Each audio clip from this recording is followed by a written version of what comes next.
Menyeimbangkan aset liquid dan non-liquid.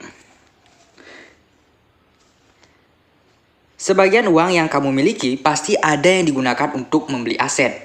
Bentuknya beragam, mulai dari tanah, rumah, perhiasan, hingga gadget. Harapannya aset tersebut bisa kamu pakai secara reguler. Dan kalau kepepet, bisa dijual. Namun, tidak semua aset bisa semudah itu dijual dan jadi uang tunai. Tak hanya dalam keuangan perusahaan atau investasi. Di keuangan pribadi ada juga istilah aset liquid dan non-liquid. Apa aja sih itu? Mari kita bahas sekarang juga. Aset liquid. Menurut Kamus Besar Bahasa Indonesia, liquid adalah cair. Maka aset liquid merupakan aset yang bisa dengan mudah dicairkan menjadi uang tunai. Prosesnya tidak membutuhkan waktu lama. Uang tunai termasuk aset yang paling liquid karena bisa langsung digunakan. Nilainya juga tidak mengalami penurunan. Ditambah, uang bisa dengan cepat diubah menjadi aset lainnya. Kamu dapat menggunakan uang untuk membeli motor hingga perhiasan. Macam-macam aset liquid. Yang pertama ada uang tunai. Yang kedua ada pasar uang. Yang ketiga ada saham. Yang keempat ada reksadana. Yang kelima ada exchanger trade funds atau reksadana yang diperjualbelikan. Dan masih banyak lagi teman-teman jenis-jenis daripada aset liquid itu sendiri. Nah, aset non-liquid.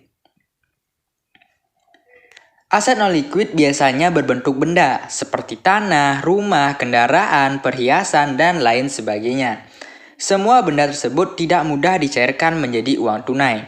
Butuh waktu untuk menjualnya. Nilainya pun mengalami perubahan. Bisa naik atau turun. Untuk tanah dan rumah, kamu akan mendapatkan nilai jual yang lebih tinggi daripada saat membeli. Sementara untuk benda lain seperti kendaraan atau gadget nilainya cenderung menyusut.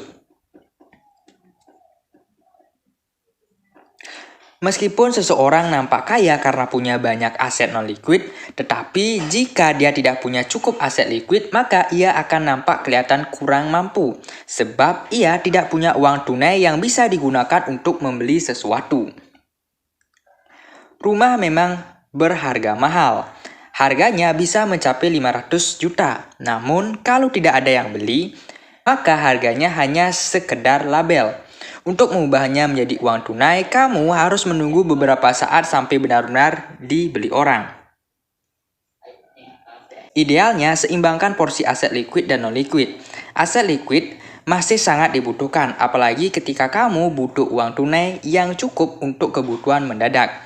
Misalnya ada anggota keluarga yang sakit. Kamu butuh biaya pengobatan. Sebaiknya kamu punya uang di tabungan yang bisa kamu tarik kapan saja. Sementara aset non-liquid bisa kamu gunakan fungsinya di masa kini atau dijual di masa depan. Beberapa aset non-liquid bernilai tinggi di masa depan, hingga bisa kamu jadikan investasi jangka panjang. Nah, gimana nih teman-teman semua? Apakah aset kamu sudah balance antara aset liquid dengan aset non-liquid? Bisa tulis di kolom komentar ya. Mungkin kalau teman-teman ada pertanyaan, kritik, dan saran juga bisa langsung ditulis di kolom komentar. So, thanks for watching and see you in the next video. Goodbye!